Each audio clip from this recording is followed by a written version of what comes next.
people. I don't.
Four, three, two, one.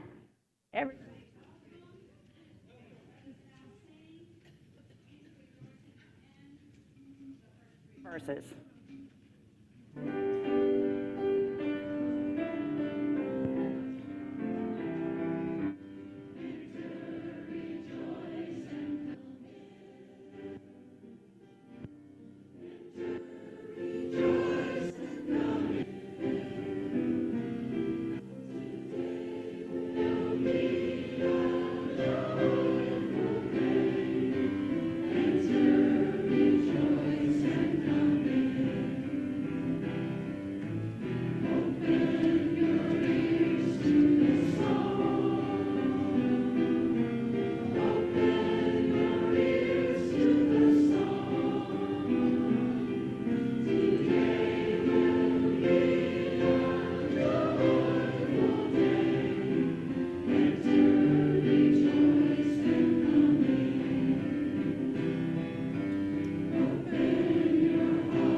Welcome.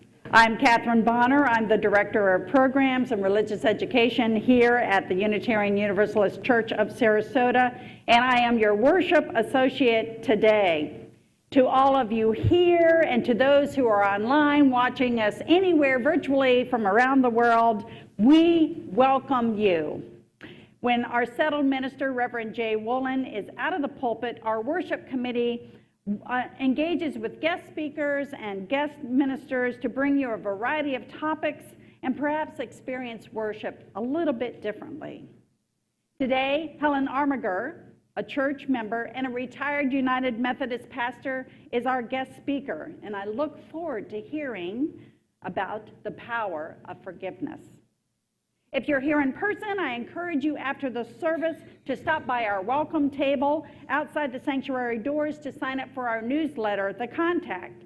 Then get a cup of coffee and join others at the round table in the courtyard to learn more about our church and our faith. You will have some great conversations. If you're online, we encourage you to stop by our website, www.csarasota.com. Look for the banner that has the link to our virtual guest book. And if you complete the guest book, you too can get the newsletter, The Contact, which comes out weekly and is full of our many activities we have here. Some of these activities are in person, some are on Zoom, and some are a combination of both.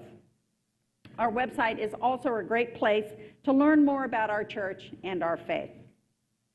And if you just have any questions or want more information, you can email me, Catherine Bonner. My email address is located on our website under the church staff page. However you engage with us, we are welcome and we look forward to getting to know you better. I want to announce or welcome our guest musicians today, Jeremy Douglas here at piano and Rebecca Zapin on violin. Thank you. We are honored to have artist Beck Lane's exhibit of her 55 Frida Project portraits of the famed Frida Kahlo extended until August the 18th in our Lexile wing, which is directly across from the sanctuary. Her mixed media portraits of Kahlo's merge creative vision with innovative technique. And one fan of Beck Lane's work refers to it as the love child of a Soviet graffiti artist and Vincent van Gogh. After the service today, stop in the gallery where Beck will be doing an in-person demonstration of those very innovative painting techniques. While the exhibition will be on view until August 18th, today is your only chance to see how some of these paintings are created. I also want to announce that in 2 weeks, our racial justice team with Mosaic Movements will be holding a workshop here at the church entitled Facing Race, a living room style dialogue. This is a free event for a diverse group of people to have conversation around race. Space is limited, so please sign up. You can get more information found at our social justice table after the service. Now, let us begin our worship together by singing hymn 323, Break Not the Circle.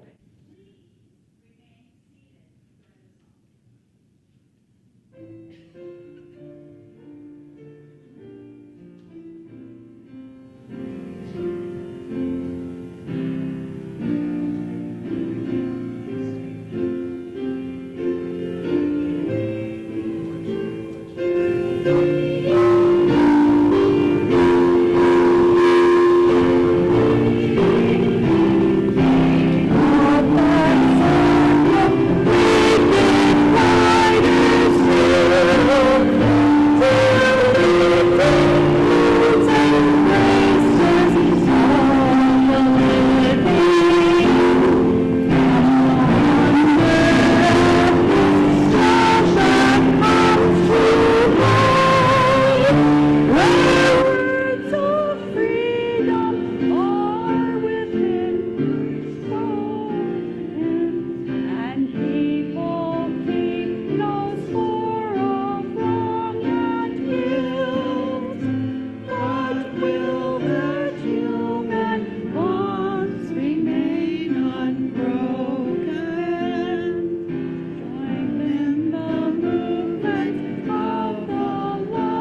Our opening reading is titled Forgiveness, the Cement of Community Life by Henri Nouwen.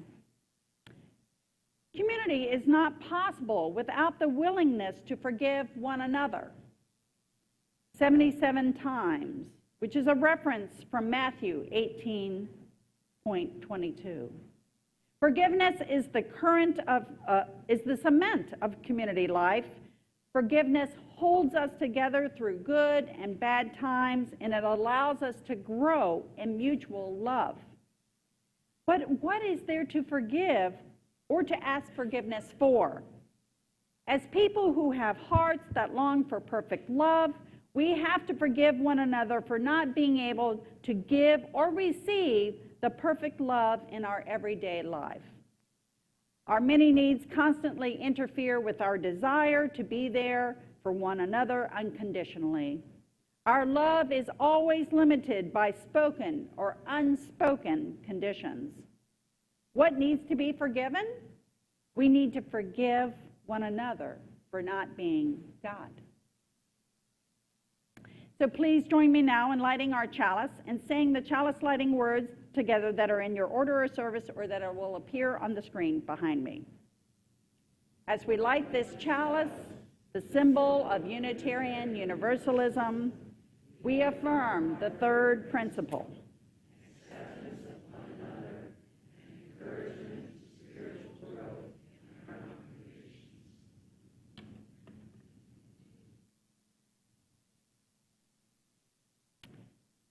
So now we have a time for all ages. Today's story is Draw the Line by Catherine Otoshi with words written by Catherine Bonner. Two boys drawing lines with chalk on the ground, intent and focused until, bump, the chalk flew up as their bodies smashed together and fell to the ground. Oh dear, I'm so sorry. No big deal. I'm sorry too. I'm not hurt. Are you? Hey, let's draw our lines to make one with squiggles and swirls. It will be fun. Yay, they both shouted as their lines converged and the magic emerged. So it became a rope. And as the boys played and skipped high, happy to be friends, until the rope caught around the boy's legs and waist, and his balance went. Anger fumed and poured out against the raucous glee. Thus started the crack. With malice he tugged. No raucous glee now, only hurt feelings deepened. Back and forth they tugged, each pull a new slight and grudge, splintering them more. The cracks became wide, then a crevice appeared too with their tug-of-war. The burn of the rope made them lose their grip at last, killing their friendship. This is all your fault, this impassable divide, they each yelled out loud. In silence they stood, anger clouding their minds and hearts broken in half. And as they stood and calmed, reason returned and sadness at how to forgive. Where are you going? There must be something we can do to bridge our divide. One boy knelt to think of past times together and felt his friend close by. I'll start here with lines where our differences are small to pull us closer. I smiled to my friend. Hey, I've started to fill. Come join me, I said. So they chalked and filled the rift that they had created, sharing time together. Until with a laugh, grinning, they realized they had colored with love, making a new path forward to life's magical, mysterious light, in friendship and care, forgiving and forgiven, not drawing a line. So I now invite our younger UUs, thank you very much, to join Miss Muriel in the West Wing for a lesson in a game about being sorry and forgiving others. And as our children leave, Rebecca will play an original piece of hers called Peace. Thank you.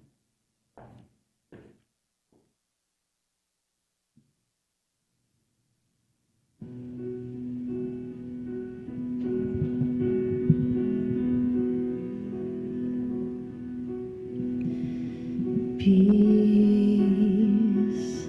in my heart,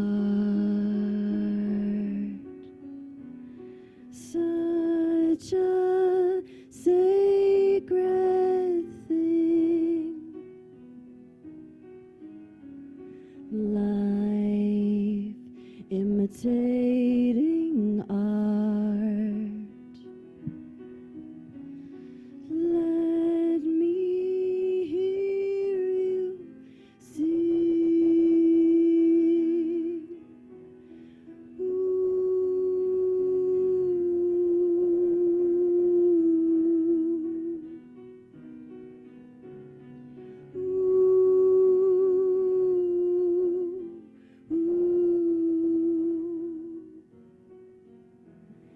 Doubt once in my heart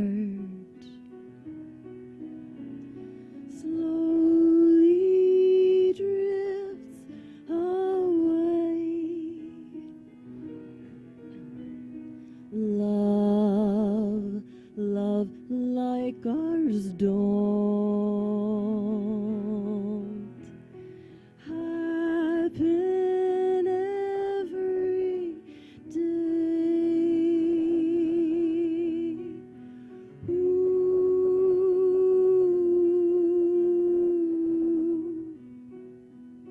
You can ooh with me.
Peace in my heart, such a sacred thing, life imitating art. Let me hear you sing. Now I see just you and me.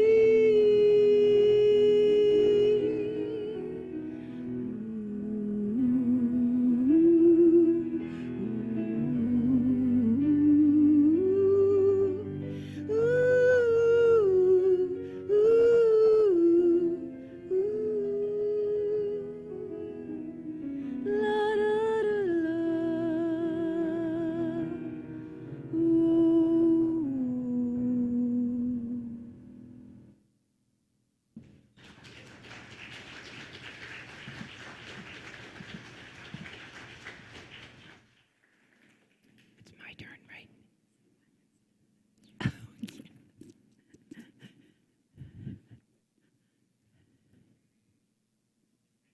That was lovely, thank you. I'm going to read a poem called Wild Geese by Mary Oliver. You do not have to be good. You do not have to walk on your knees for 100 miles through the desert repenting. You only have to let the soft animal of your body love what it loves. Tell me about despair, yours, and I will tell you mine. Meanwhile, the world goes on.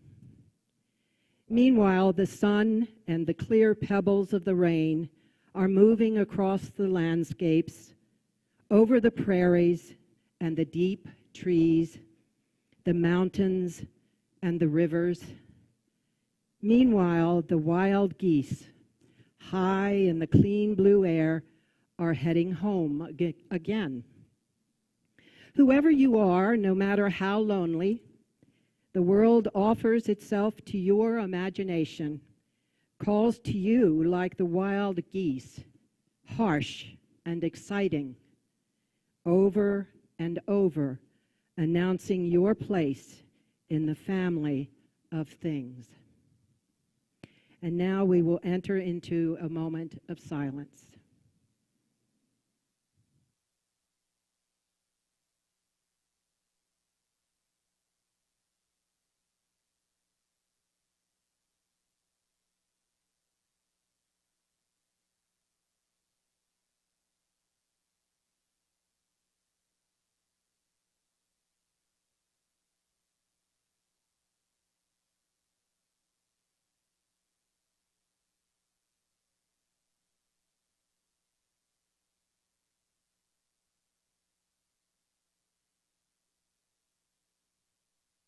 In singing Spirit of Life as we remain seated.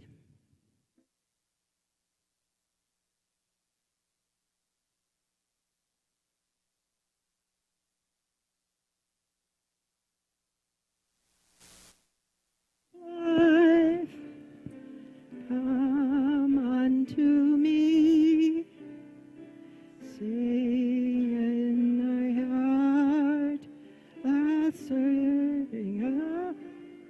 passion, blow in the wind, from the sea, move in the land, life, shame of justice,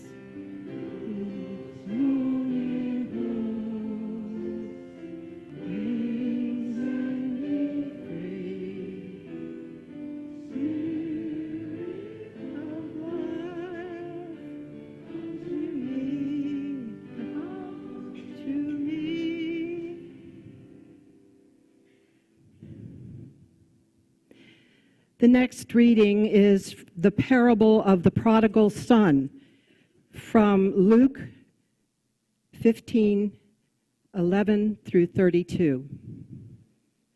Some of you may be familiar with this parable.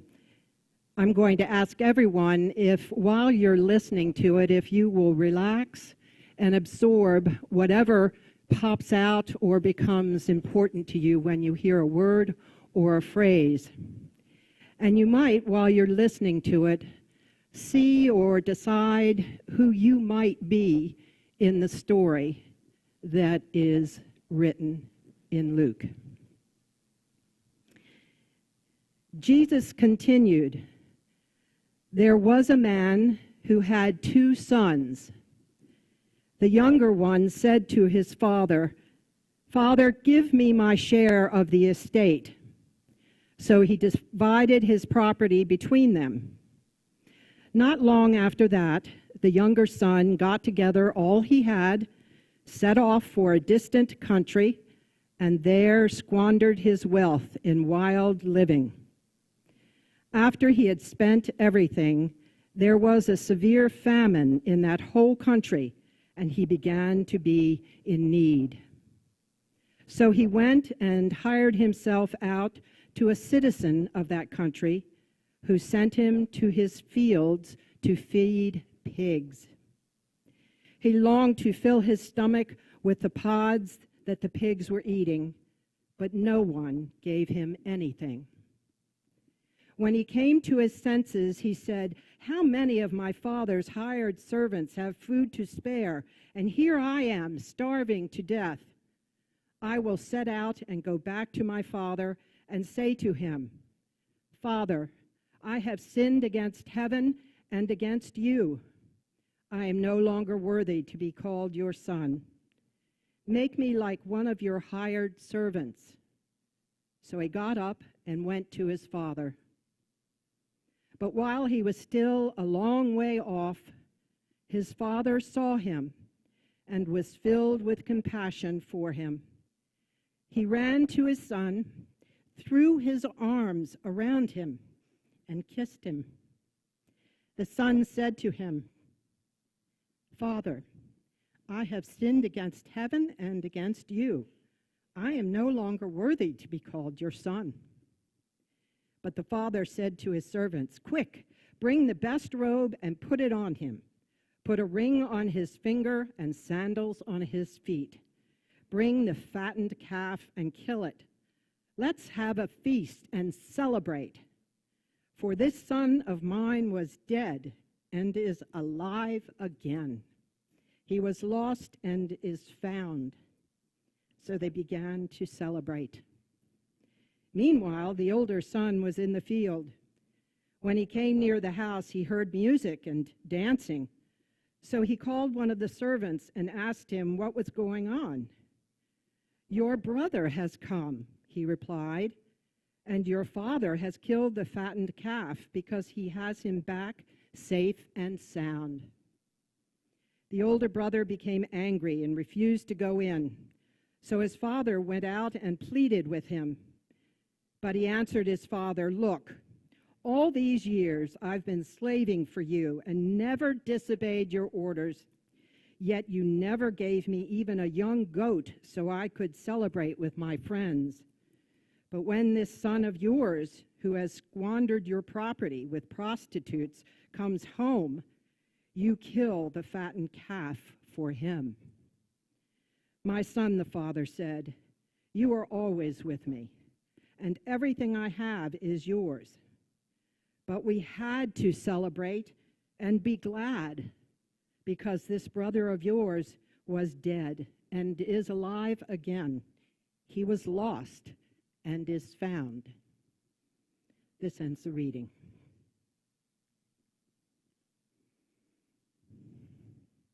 Good morning. Thank you for being a part of our worship, and thank you to our guest musicians and to our multimedia committee. Yes, there are a lot of people that help with this. There are more, but I'm going to highlight those.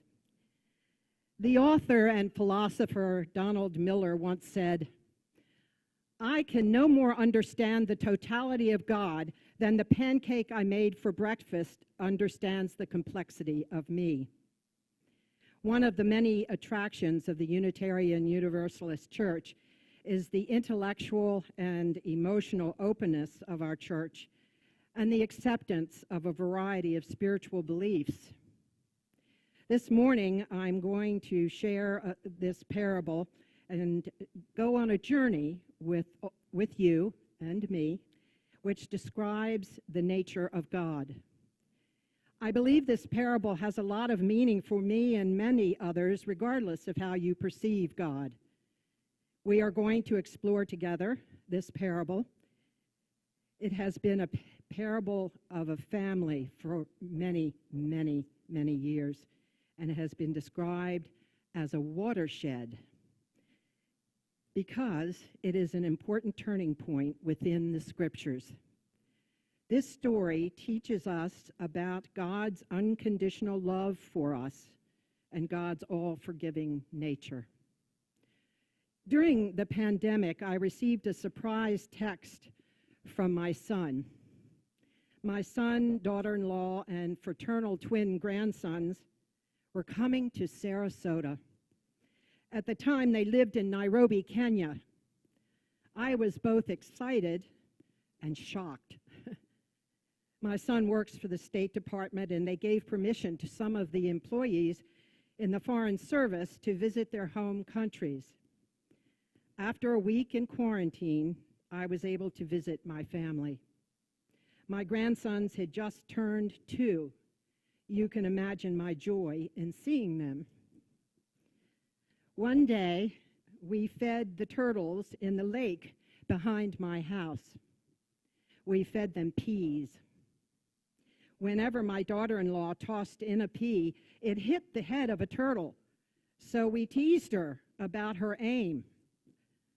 My grandson, Jack, was standing to my right, and I heard him say, "Sorry, sorry," every time a pea landed on the turtle's head. He was apologizing to the turtle. I was so happy that he had already learned how to say sorry. A few days later, we went to the Selby Gardens, and while he was walking along with my son, he started stomping on ants. So the lesson needed to be reinforced again. Making apologies and granting forgiveness are vital aspects of any type of relationship, especially within our families.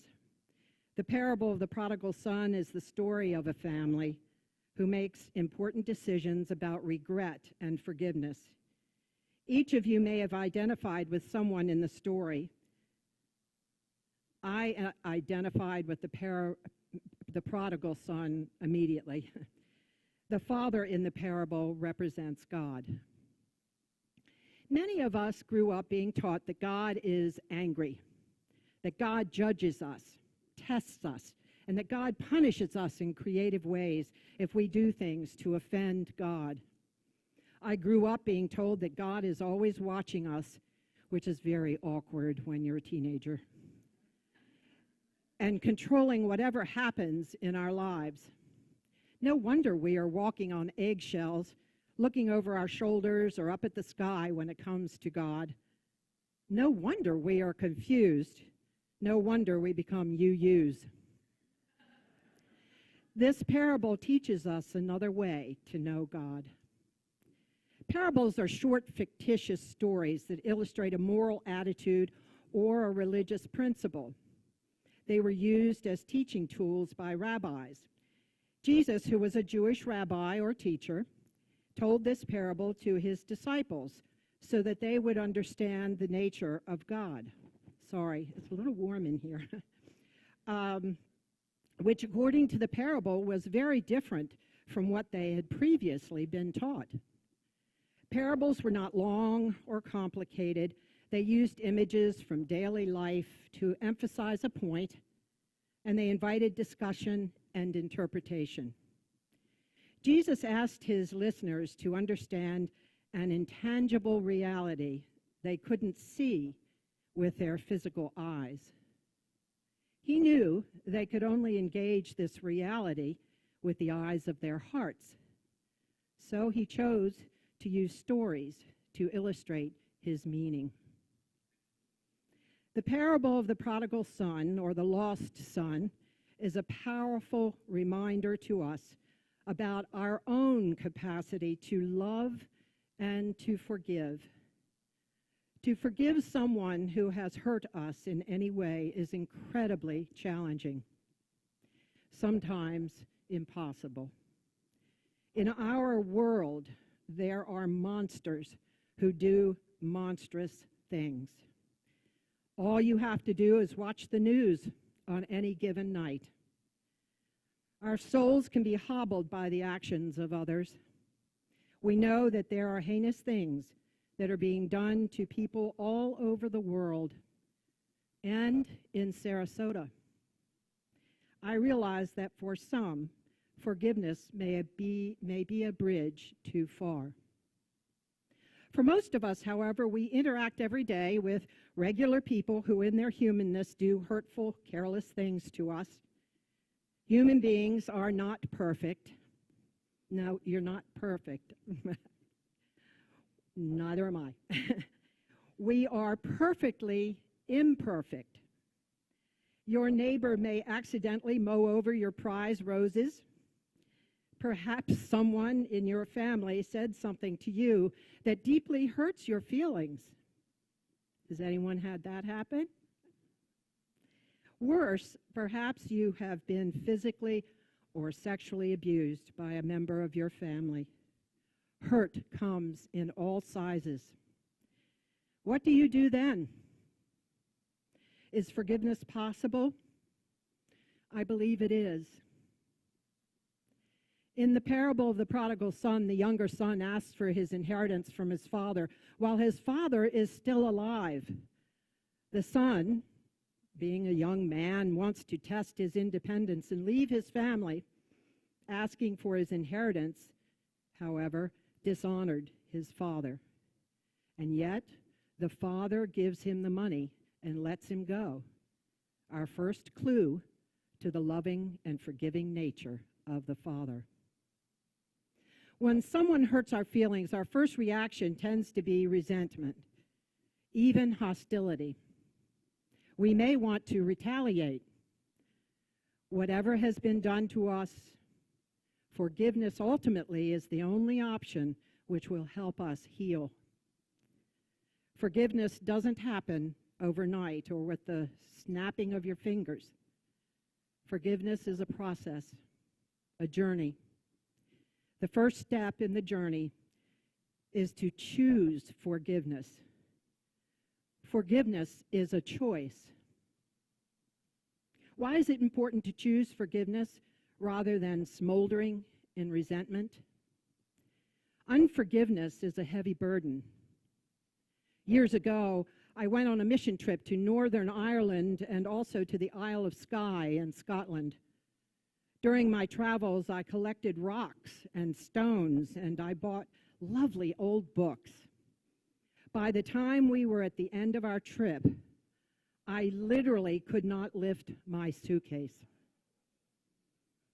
I'm looking at a friend of mine who knows what it's like to overpack. This poor young boy was asked by the pastor to carry my suitcase. It was horrible. I hope he has forgiven me. Rocks and books are heavy. I could not even pick up my suitcase. When we hold on to resentment, it grows into a suitcase full of rocks. Perhaps there is someone in your life right now that you need to forgive. Unforgiveness can eat away at us. Bitterness is a hot mess in our mouths, in our minds, and in our hearts. It's painful. Unforgiveness makes us sad, even depressed, and it invades our thoughts when we are trying to sleep at night. Unforgiveness can affect our health. When I have painful thoughts in my head, and I do, I reframe them. I invite myself to see the difficult situation from a more positive point of view instead of crying or complaining or remaining a victim. Just an example of this, because it's brand new to me, but apparently very cool people have been doing this for a while. I was very sad, and it was very painful for me to have my little grandson so far away.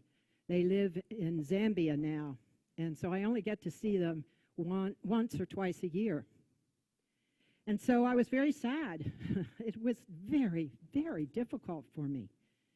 And then I thought, wait a minute, there's nothing I can do about this.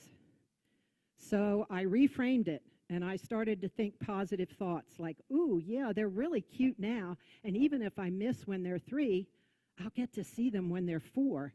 And when they get older, they're really cool because they can talk and do all kinds of wonderful things. So that helped me. It actually helped me to get through that painful time. Reframing can help with the process of forgiving. Forgiving someone doesn't make what they did right or signal that we approve of what they have done. Forgiveness is not about justice, nor is it about an action. Forgiveness is about the softening of our hearts. Forgiveness isn't easy. Sometimes it is impossible. The trauma of harm can be so great that forgiveness cannot take place. In some situations, emotional forgiveness takes a lifetime to achieve. If we choose to forgive, how do we know when our forgiveness is complete?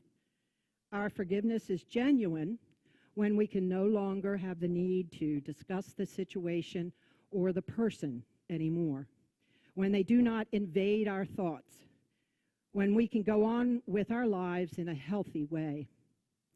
It has been said that we experience complete emotional forgiveness if we are able to thank the person who hurt us for the learning that we experienced in the process. Yeah, it is. It's not easy, but it's been done. Forgiveness is for the forgiver. It only takes one person to forgive. We don't even have to say words to the offender. It is possible to heal our hobbled hearts if we choose to do the work of healing and forgiveness. The goal is to release our negative feelings towards the offender so that our thoughts will not be captive to someone who has wounded us.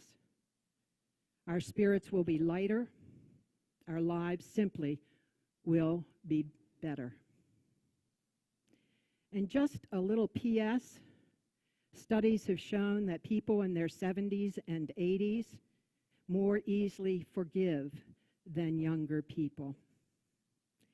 They say, right, it has to do with sometimes your personality, if you're affable versus neurotic. It also has to do with the longevity, the years we've lived. I think it has to do with the fact that we just don't have the energy or the time. So there are steps to forgiveness, but they are not linear. They may be circular. They may skip a step or repeat a step.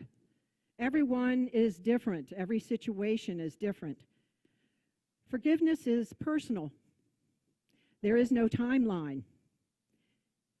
We begin the process of healing by identifying how we feel and by pinpointing why a person's comments or actions made an impact on us. Did the person shame us, tease us, objectify us, try to control us? Did that person make us feel small? It is important that we sort through our emotions and acknowledge them, even if they seem petty or embarrassing. Our feelings are real, and they need to be honored. At some point, we can help ourselves by envisioning what it would be like to forgive that person. Do you really want to be angry at them forever? How would forgiveness feel? Can we try to understand why the person hurt us? What might have been going on in their lives that led them to say or do such hurtful things? Are they even aware that they have hurt us or bothered us? The author, Donald Miller, says, when we stop expecting people to be perfect, we can like them for who they are. That's a big lesson that I've learned. The most difficult challenge of all is to forgive ourselves. We are flawed human beings, and we are harder on ourselves than anyone else could be. The parable teaches us that our God is all forgiving. Think about that for a minute. No strings attached. Forgives us no matter what. God loves us more than we can imagine. The father in the parable ran out and embraced his son before the young man even had a chance to say a word of apology. His confession wasn't even necessary. His father and God Love him with no strings attached. I believe we learn much better when we are loved than when we are judged. When we stop expecting ourselves to be perfect, we can like us for who we are. You'll forgive me for ending the sermon now, or maybe you're happy. It's time for our offering.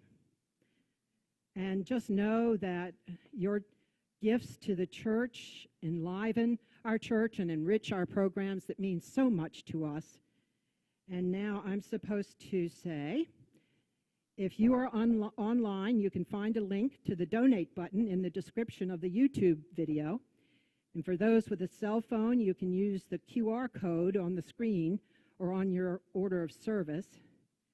Or for those in person, the ushers will walk around with their baskets. Let this sacred time begin as we listen to The Glory of Love by Billy Hill.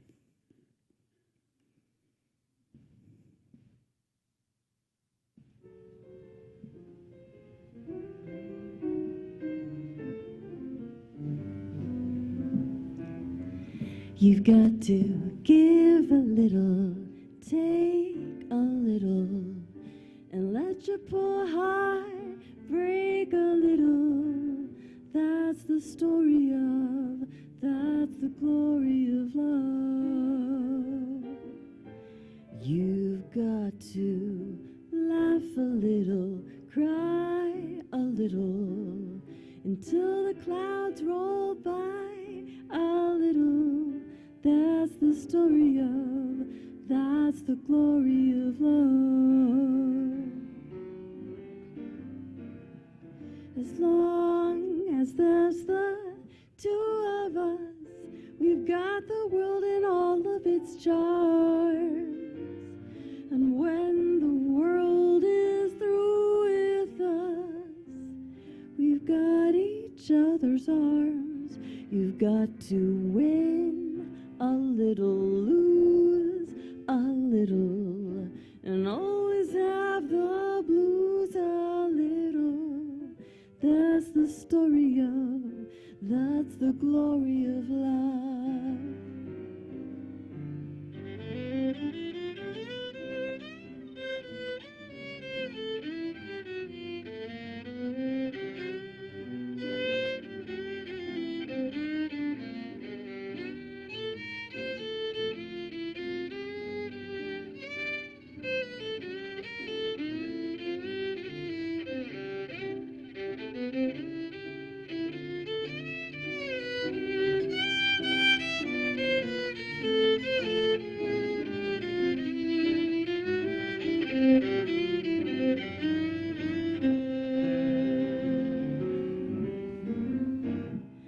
As long as there's the two of us, we've got the world and all of its charms.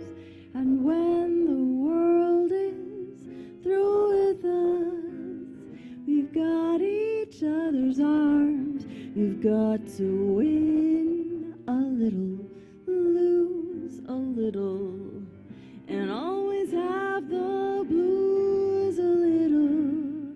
That's the story of, that's the glory of, that's the story of, that's the glory of, that's the story of, that's the glory of love.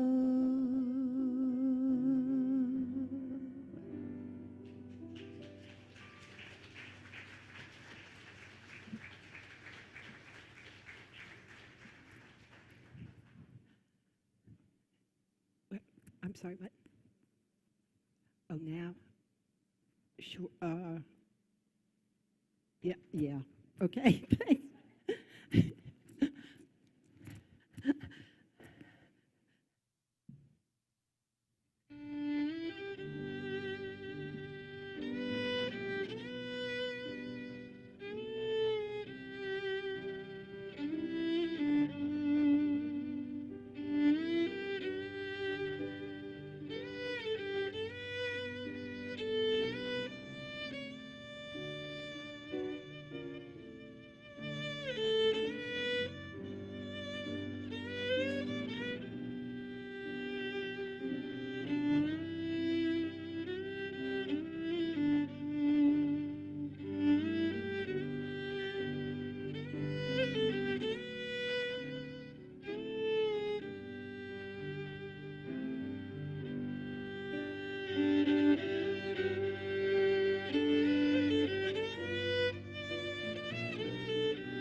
That was beautiful. Thank you.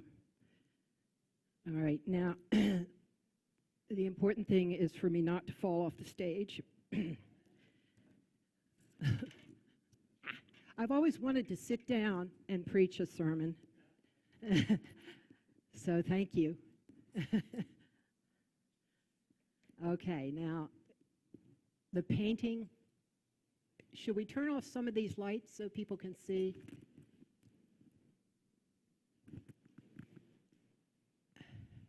Is that better? Okay. The painting, which is displayed on our screen, is The Return of the Prodigal Son by Rembrandt van Rijn, and hangs in the State Museum in St. Petersburg, Russia.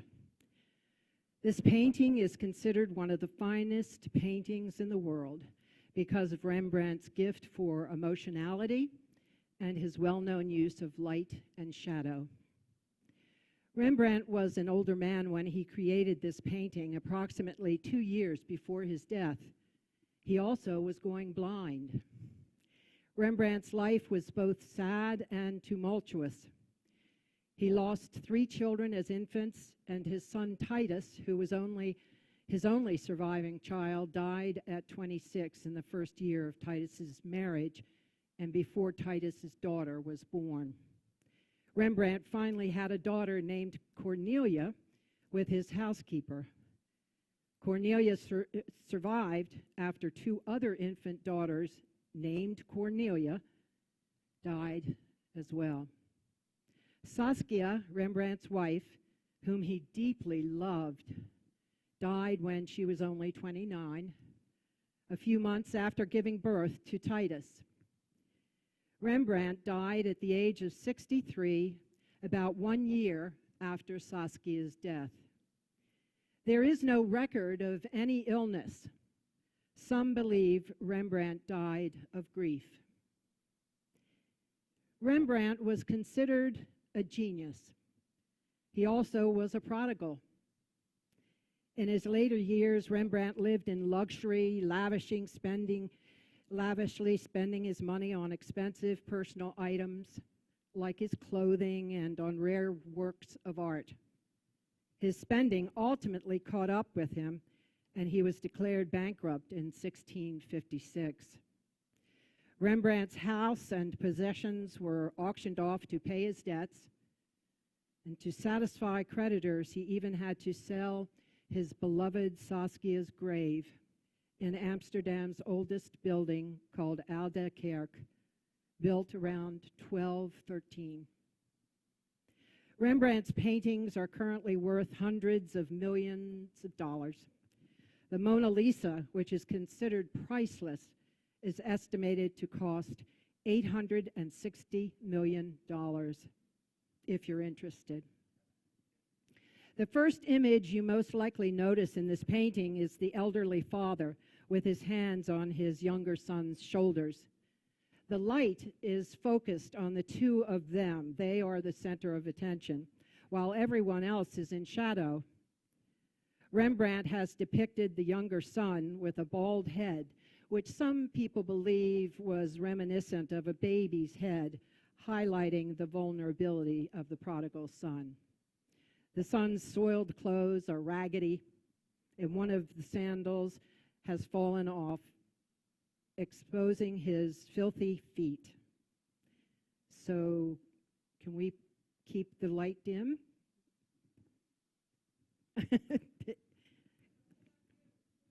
Oh, great. I've always wanted that. The younger son had traveled far from home and was living among Gentiles. He ended up destitute, having squandered his inheritance on loose living. When he realized he needed to return home, he was tending swine, which was an abomination for a Jewish person. He was starving, and no one would give him anything to eat. In the parable, the father, as we have said, represents God, expressing radical forgiveness and unconditional love. You had indicated while I was preaching that it's a bridge too far sometimes to forgive some people. So that's why I call it radical forgiveness. The father had every reason to be angry and disappointed with his son, but there is no mention of the father's disappointment in the parable. There are no conditions to the love the father has for his younger son. It is believed that this work is a self-portrait. Rembrandt is the father, lovingly welcoming his son into the sanctuary of home. I can imagine that Rembrandt had wished he could have placed his hands on the shoulders of his son, Titus. There were many things in Rembrandt's life which caused him great sorrow. The loss of his son Titus, the loss of his beloved Saskia, losing his eyesight, and his struggle with addiction. Thus, the emotionality of the painting was hard won. If you look closely at the father's two hands, they are different. The left hand is strong and masculine, steadying his traumatized son. The father's right hand is softer, representing a more feminine hand, perhaps the love and compassion of a mother. In the Hebrew scriptures, there is a description of God as having feminine aspects, specifically a mother hen. In Judaism, God is depicted as both feminine and masculine. Yay. Wendell Berry, in his poem, To My Mother, writes about forgiveness. I was your rebellious son, do you remember? Sometimes I wonder if you do remember, so complete has your forgiveness been. So complete has your forgiveness been, I wonder sometimes if it did not precede my wrong.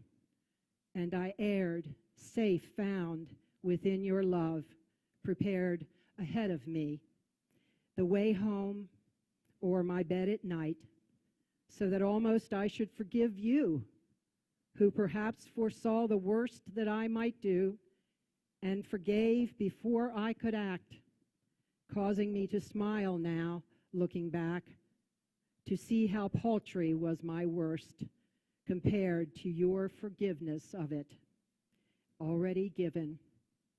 And this then is the vision of that heaven of which we have heard, where those who love each other have forgiven each other, where for that the leaves are green, the light a music in the air, and all is unentangled and all is undismayed. In the shadows of this painting on the right side is the older son, standing tall on the margins. He looks down on his brother in judgment and jealousy. He refers to his brother as this son of yours, when he complains in anger to his father how unfair it is that he should not be celebrated with a fatted calf. He complains that he's worked hard and faithfully stayed home with the father. Bitter and resentful, the older son refuses to come into the house. Again, the plot of the parable is characterized by distance. Physical separation often signifies alienation.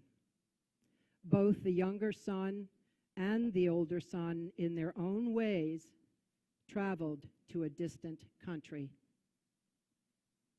The other figures are perhaps an uncle or wealthy friend seated on the right and a servant standing to his right. In the upper left is the shadowy figure of a woman, perhaps the boy's mother or a servant, all of them looking on at this remarkable scene. The father welcoming his son back into the fold of the family after he has wastefully spent his whole inheritance after asking for it while his father was alive, mind you, and lived with pigs. The father explains to the older son that he is also loved, that everything the father has belongs to the older son. The difference is the younger son was lost and now is found. The point of the parable is to teach us about the compassion and unconditional love of God for us, and also about our capacity to show compassion and unconditional love. God searches for the lost and rejoices when they are found. just like the father or mother of a very sick child who is healed. It is a time to rejoice. There are many ways to be lost: addiction, depression, criminal behavior, violence, adultery, deceit, dissipation, abuse, and more. Many of us know this from firsthand experience with ourselves and within our families. There is no judging in this parable on the part of the Father, just loving and welcome. The Father represents home. We are reminded of Bryant McGill's words, "There is no love without forgiveness, and there is no forgiveness without love." No other image has come closer to describing the character of God than the waiting Father, peering down the road, longing for the Son's return, then springing to his feet and running with his robe flapping in the wind to meet him. Men of his stature did not do such things, but his joy was so overwhelming. He had been looking for his son's profile probably every day on the horizon, and then when he saw him, he got up and ran to him and embraced him, and he kissed him on the neck, which is a sign of forgiveness.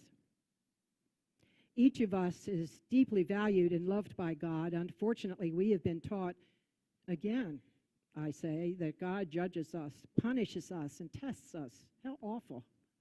God is portrayed as angry, foreboding, full of wrath, and keeping us at arm's length. Our beliefs are personal and varied. I know that. Many of us have spent a lifetime trying to understand the spiritual map of creation and God's relationship to it. Paradoxically, one of the most difficult beliefs to comprehend is the deep and abiding love God has for us, even when we have done dreadful things. How could that be? How would our own fathers have reacted if we had done what the prodigal son had done? How could God forgive us no matter what we have done? You all probably know how you might have reacted, or maybe your parents reacted to you and your independent ways. That's how unconditional love works. It's unconditional. If you do not believe in God, or if you call God by a different name, this parable still has meaning. We have the capacity to love unconditionally, and the ability to be all forgiving. And yes, it can be tough.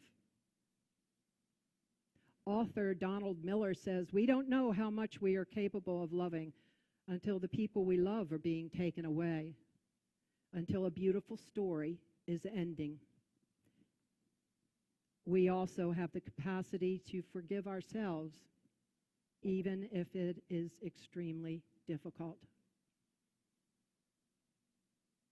If we believe in God, we have a tendency to make our God too small. We lay our human fears and judgments onto love itself. We do the same to ourselves. We underestimate our power to become enlightened, to grow, and to forgive ourselves for being human. In Michael Singer's The Untethered Soul, he says God's nature is eternal conscious bliss. No matter what you've done, you're not going to be the one thing that ruins it. Believing in a loving, compassionate God changes our whole perspective. God is not controlling us like the Wizard of Oz behind the curtain. God is not interfering with our lives, solving our problems, finding parking spaces for us, or orchestrating the weather. God is spirit, simply loving us, watching us, and enjoying how we navigate life, no matter how clumsily. Did you picture yourself as the prodigal son? Anyone here? The prodigal? Oh, you're all perfect? Oh, okay. Or did you picture yourself as the older son? I wonder if the older son ever softened his heart and decided to embrace his brother. Hopefully, we are working on becoming like the father. And again, from The Untethered Life by Michael Singer. Instead of being unwilling to lift your eyes to the divine because of what you've said or done, you'll see the divine as a place of unconditional refuge. Contemplate this and let go of the idea of a judgmental God. You have a loving God. In truth, you have love itself for a God. And love cannot do other than love. Your God is in ecstasy, and there's nothing you can do about it. And if God is in ecstasy, I wonder what God sees when God looks at you.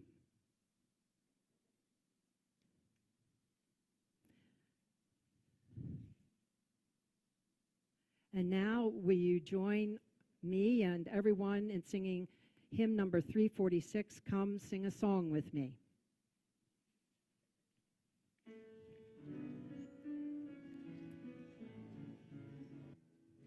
Come sing a song with me. Come sing a song with me. Come sing a song with me.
As we remain standing, I want to read to you the closing words.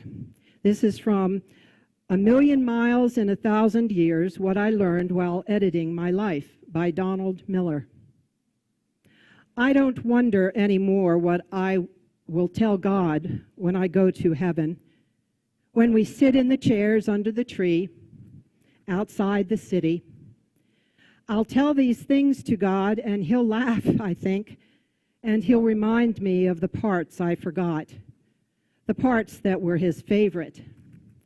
We'll sit and remember my story together, and then he'll stand and put his arms around me and say, "Well done," and that he liked my story. And my soul won't be thirsty anymore. Finally, he'll turn, and we'll walk toward the city, a city he will have spoken into existence, a city built in a place where once was nothing. And now we will extinguish the chalice and say our words together. You extinguish this chalice, not the light of truth, the warmth of community,